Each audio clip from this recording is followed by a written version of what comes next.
Welcome in. You're listening to Locked On Now NHL, local experts weighing in on the biggest stories on the ice. I'm your host, Kainani Stevens. Thank you for making Locked On Now your first listen every single weekday. We've got our Locked On NHL host here to recap everything from Wednesday for you, but we're going to start out with the Kraken, who found a way to beat the Avalanche in last night's biggest game. The biggest game.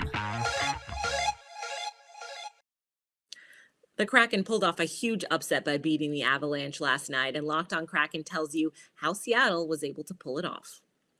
A big win at Climate Pledge Arena for the Seattle Kraken as they get the 3-2 victory over the Colorado Avalanche. On Wednesday's show, we talked about some keys to the game, how the Seattle Kraken could defeat the Colorado Avalanche, one of the best teams in the league. We talked about Victor Rask, Matty Beniers, and Jared McCann staying hot, continuing on their respective point streaks. We also talked about scoring early, having a lead through 2 periods. Well, Rask, Beniers, and McCann all picked up assists, not goals, but all picked up assists on the game, as you had Cole Lind, you had Jordan Eberle, and Yanni Gourde score 3 goals in the first period. Then they were able to keep Colorado off of the board at all in the first period. They give up a goal in the second and third. But what does that mean? They scored first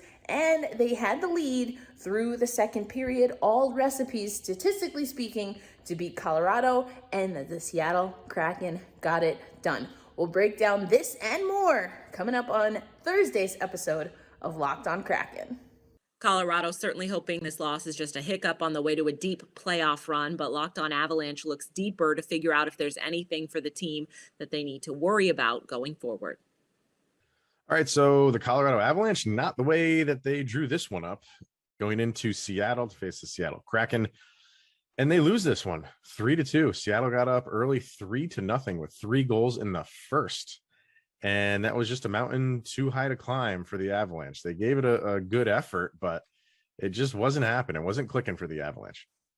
Oh, this is a game you did not expect to end up this way, but with production that Seattle came out with, they were hungry. This is almost a repeat of the Capitals game. That this is a 2-game losing streak for the Avalanche. So it's not what you're kind of expecting out of this Avalanche team, but with Mikko going out with a non-COVID related illness, I mean, you can make excuses all day, but I mean, the score speaks volumes. The Avalanche just were not the better team tonight. No, and you lose Mikko for, like what you said, but you get Kadri back for the first time in a while, so that's good.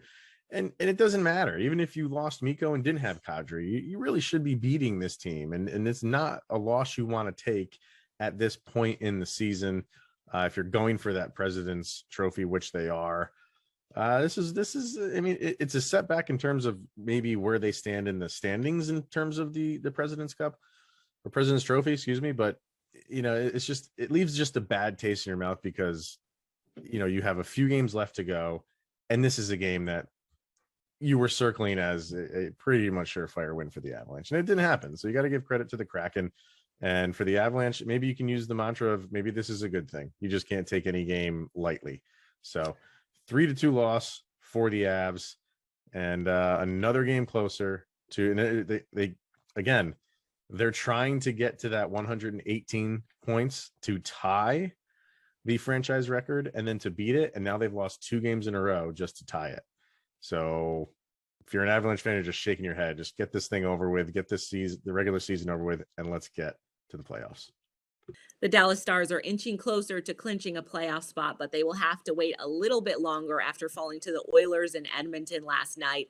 Locked On Stars tells you more about an ugly one for Stars fans to watch on the road. The Dallas Stars drop another ugly game in Edmonton against the Oilers and seem to be talking themselves out of a playoff spot. Hey, everybody. Dane Lewis here with the Locked On Stars podcast, coming to you after the Dallas Stars 5-2 defeat at the hand of Connor McDavid and the Edmonton Oilers. And this was a tale of 2 teams, one team that was buzzing offensively and one team that could not find any consistently offensively. That team being the Dallas Stars, who are definitely not known for their offense. Typically, they're known for their stout defense, but even the defense did not make an appearance tonight for this Dallas squad. They surrender 5 goals, 4 of them with Scott Wedgwood in net, who relatively had a good night, all things considered. The Oilers had 50 shots on goal, which is a season high for the Stars to surrender. So only letting in 4 goals out of 50, not too bad for Scott Wedgwood, but not getting any help from his defense. The Stars just could not clear their own zone. They allowed Edmonton to set up and get very comfortable in their own offensive zone, and that led to a lot of opportunities and 4 goals, because this is an Edmonton team that, with guys like McDavid, Draisaitl, Hyman, Kane, that can score goals in bunches, and they did just that, despite the efforts of Jason Robertson and Rope Hintz. I mean, the Stars just not able to get anything going offensively, but not able to really stay in this game just because of a lack of defense as well. And it's concerning because there's really no rest for the Stars team, as they will be playing Thursday night in Calgary against the Flames, who are just as good, if not better, than this Edmonton team. So thankfully, the Stars have a little bit of a cushion with their playoff positioning right now. But if they continue to drop games, that cushion is going to fade very quickly, and they could find themselves on the outside looking in of a playoff spot sooner rather than later. But we're going to talk about this game in its entirety, as well as the upcoming Stars Flames matchup on Thursday's episode of Locked On Stars. I'll see you there. The Blackhawks won on the road in overtime against the Coyotes, a game that was entertaining but has no real stakes for the NHL playoff season. After Chicago's win in a battle of NHL bottom feeders, Locked On Blackhawks and Coyotes breaks down the stats postgame. Blackhawks finally get back in the W column, defeating the Arizona Coyotes 4-3 in overtime. What's up, everyone? This is Jack Bushman from Locked On Blackhawks. Tonight, the Hawks kicked off their current 3-game road trip out west for the lowliest of matchups with the Arizona Coyotes, 2 teams in the bottom 5 of the NHL in terms of points right now. I know this one had the attention of all the Chicago sports fans out there. Who would want to watch the Chicago Bulls play a playoff basketball game when you have this incredible game of hockey between 2 teams who have nothing left to play for this year? And the game went about as you would expected. Pretty sloppy game on both sides, honestly. A lot of back and forth action, a lot of scoring chances, turnovers. It was as you would expect between 2 bottom 5 teams, but to be honest, that's what made it a little bit fun. There was a lot of back and forth action, and for a 9 o'clock start here in the Chicagoland area, that's what you need to stay tuned in from start to finish. But the Blackhawks had control of this game early. The second line of Jonathan Taves, Dominic Kubalik, and Tyler Johnson got off to a roaring start in the first period. They created both of the Hawks' goals early on, and that really set the tone through the first 40 minutes. The Hawks were up 3-1 heading into the second intermission. Alex Vlasic netted his first career NHL goal to regain the 2-goal advantage. But then in the third period, the Hawks' lack of an ability to play a full 60 minutes came back to haunt them once again. We've seen it happen all year long, so it shouldn't come as much of a surprise. The Coyotes were able to tie this game up 3-3 and force overtime, but fortunately, the big guns for the Blackhawks carried the way in OT. Patrick Kane and Alex DeBrincat hooked up for the GWG, and for the Cat, that was his 40th goal of the season, now officially a 2-time 40-goal scorer in his young career. So even though it was another roller coaster ride for the Hawks, they at least wrapped this one up with a victory and started off their 3-game road trip out west on the right foot. For more coverage on this victory by the Blackhawks, be sure to tune into tomorrow's episode of Locked On Blackhawks, your team every day. A competitive game in Glendale ends in disappointment as the Arizona Coyotes fall to Chicago Blackhawks 4-3 in overtime. Everyone, I'm Robin Leano with Locked On Coyotes, and after trailing 2-0 after 20 minutes, the Yotes and Hawks traded blows in the second period, setting up quite the show for the final frame. A first NHL career goal from the rookie Nate Smith, followed by another goal from Anton Strawman, was good enough for the Arizona Coyotes to tie this one and eventually hold it to try to force overtime. Unfortunately, the Coyotes' luck would run out as Alex DeBrincat finds the back of the net late in the OT period. The Coyotes would leave the ice without the win. Also, a 36-save night from the goaltender Karel Vejmelka is another stat to highlight tonight. He didn't bring home the win, But hey, he did keep Arizona in this game with some stellar saves tonight. We're going to break this one down even further. So be sure to find us on the next episode of the Locked On Coyotes podcast. You can also find us wherever you get your podcasts. The Capitals couldn't get a win against the Golden Knights in Las Vegas last night, but Alex Ovechkin continued to hit new marks in another impressive season. Locked On Capitals tells you more. Hello, this is Dan Holme from Locked On Capitals. Well, the Washington Capitals fall to the Golden Knights by a score of 4-3 in overtime, but that wasn't the real story of the game.